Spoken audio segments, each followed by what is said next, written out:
Alors bonjour, dans une nouvelle vidéo sur la typologie de l'évaluation. Alors on distingue trois types d'évaluation, à savoir l'évaluation diagnostique, l'évaluation formative et l'évaluation sommative. Premièrement, l'évaluation diagnostique. Alors cette évaluation se fait avant l'enseignement et l'apprentissage, c'est-à-dire avant que les élèves n'entreprennent un cours ou un programme ou bien une unité d'apprentissage. Alors, en effet, au début de l'année, l'enseignant assigne aux élèves des tests diagnostiques pour connaître les apprentissages acquis. Donc, cette évaluation peut se faire également pendant même le déroulement de ce programme ou bien de ce cours. C'est-à-dire qu'avant de présenter, par exemple, une leçon, l'enseignant peut proposer un petit test pour savoir ce que les élèves savent, ce qu'ils ne savent pas. Donc, à mon avis, le moment d'évaluation n'est pas un facteur déterminant pour ce type d'évaluation.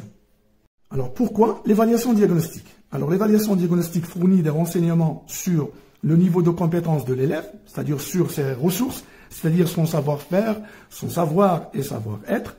Et elle permet également d'identifier les réussites, c'est-à-dire les points forts de l'élève, et les lacunes, c'est-à-dire les points faibles de l'élève, c'est-à-dire ce qu'il sait, ce qu'il ne sait pas. Également, il fournit des informations ou bien des renseignements qui serviront pour la planification des apprentissages ponctuels, c'est-à-dire il fournit des informations sur les prérequis de l'élève. Alors sans ces informations, on ne peut mener à bien les apprentissages de l'année en cours. Je vous donne un exemple.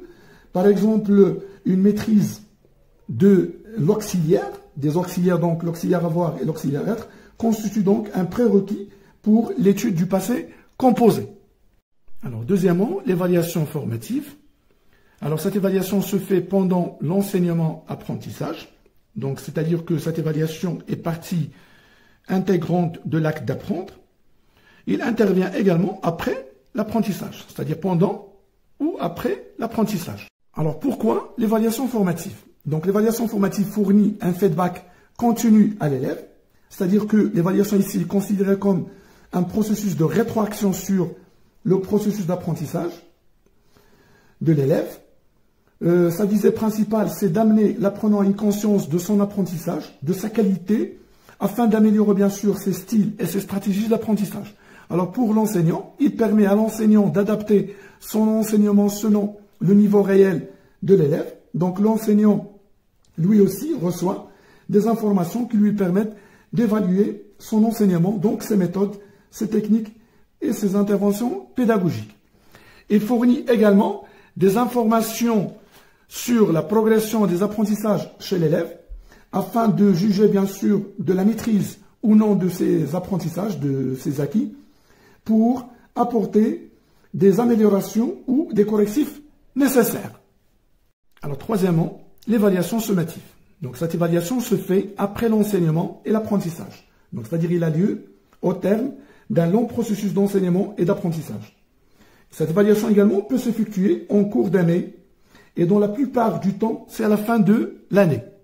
Pourquoi l'évaluation sommative? Alors l'évaluation sommative fournit des renseignements à l'élève et à ses parents sur la progression des apprentissages.